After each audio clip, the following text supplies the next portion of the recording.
Thanks for tuning in to Streaming Futures. I'm Joel Holland, and we're in Atlanta, Georgia, sitting here with Fletcher James, who is an apprentice lineman for Georgia Power, which is a southern company. We're going to be talking today about being a lineman, what the line of work entails. Fletcher is an apprentice lineman right now in level 2, and we'll have him describe the structure and how you work through the ladder to reach the top. So thank you very much, Fletcher, for sitting down with us today. Thanks for having me. Sure. Well, tell me, first of all, you've been doing this, I think you said, a little over 3.5 years. That's correct. What made you choose being a lineman? Why a lineman?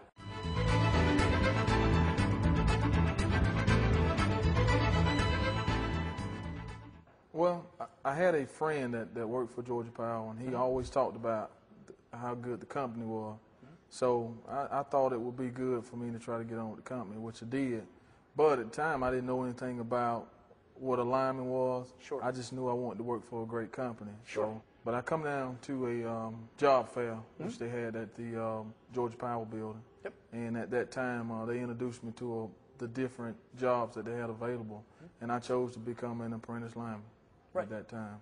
I thought the big trucks, driving the big trucks would be neat, and also an opportunity to learn something that I knew nothing about. So that's the reason I chose Georgia Power. And then what have you liked the most, the 3.5 years you've been doing this? Well, just the opportunity to learn things. I mean, we've traveled to different cities, and the most interesting thing about it is that even though it's different companies, a lot of the work is the same. I mean, a lot of the poles that they frame, I mean, everything that they do is very similar to what we do. So I know that I've got something, I'm obtaining something that I could take anywhere throughout the world and be able to do this kind of work. But I love working for Georgia Power. Sure. And I'm sure it's not all fun and games, though. No. What's the most difficult part about being a lineman in your experience thus far? Just the elements. I mean, working out in the elements. You mean the heat, the cold, the rain. When the customer's out, they call on us to come out and help them. So just in the middle of the night, I mean, whether it's a holiday, if a customer's out, they want to get the customers back on. Sure. Now, let's talk a little bit about the structure. You start out as a UAL 1, I guess an unassigned apprentice lineman 1. That's correct. You then go up to UAL 2. That's correct. From there, you go on to become a journeyman lineman. And then I guess you can go on to become a lead lineman or a crew leader. Right. And then from there on to become a foreman. Right. So you've gone through the level 1. That's correct. What was that like? What it was in UAL 1? Well, the UAL 1 is basically it's what they call really you're a helper. You're basically helping the lineman with whatever the job is. But the best part about it is along that process, you're watching and you're learning, so that when your time comes, you've seen these jobs before, and it makes it easier for you to perform those tasks once you get to that position. Right. So it really is being like an apprentice. You're a lot of watching and learning. A lot of watching and learning. Most of it is some structured training that you get at the Klondike Training Center, but most of it is on-the-job training. You're learning from a person that's been doing it anywhere from 6-7 years to 30-40 years. I mean, you're learning from various people. Sure.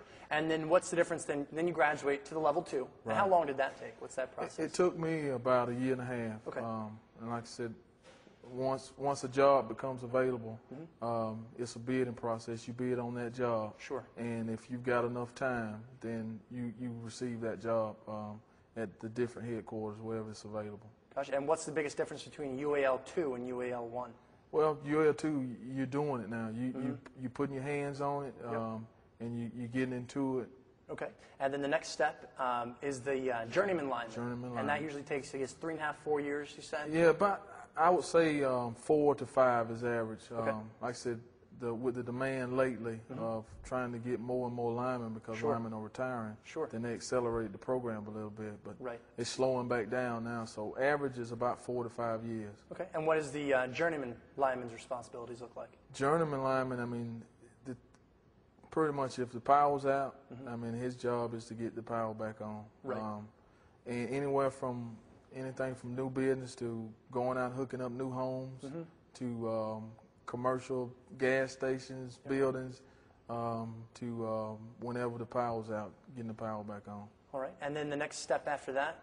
Next step from that could be a lead lineman, which is a person that's in charge of of maybe 3 people, and the next step from that is a crew leader, which is this is a job where you got a crew every day. You got at least 4 or more people with you every day.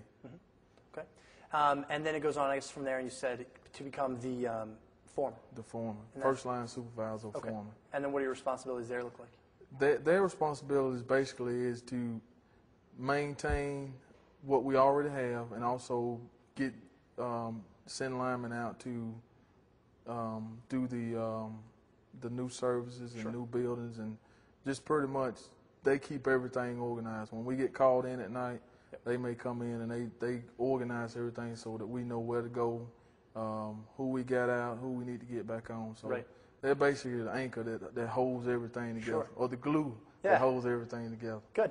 Let's talk about the actual job some more. Your last week, what did your last week look like, you know, as the lineman?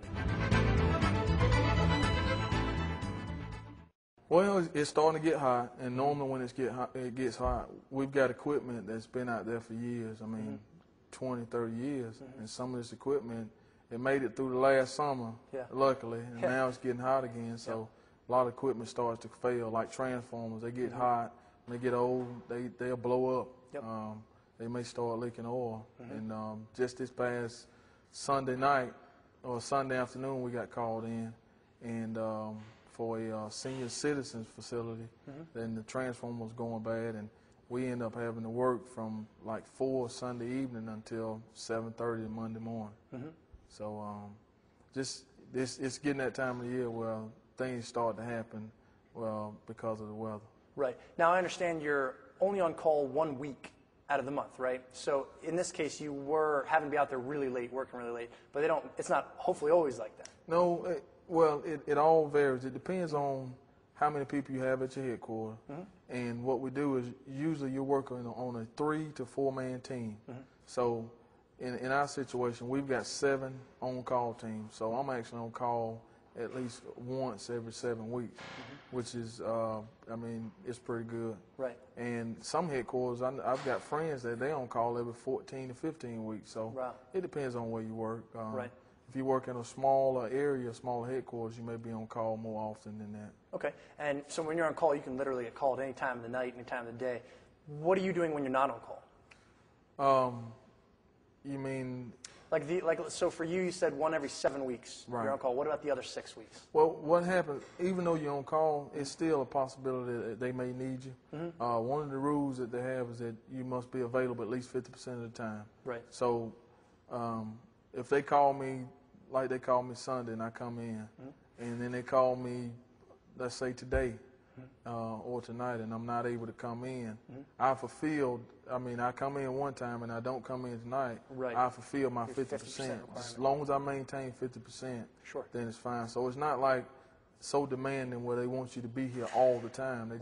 They just want you to be available at least 50% of the time. I got you. And so do you, on typical, you have your weekend off, you whatever, come Monday morning, do you go into the office or do you just wait for the call? No, we actually report to work at the same headquarters every morning, and usually the foreman, which I talked about earlier, he has work waiting for you, whether it's something that has gone bad over the weekend, but they were able to keep the customers on, or if it's something like going out, hooking up a new business or something. So it's always work available, but we do go to the headquarters, and they'll issue our work in the morning, and we'll go out and work.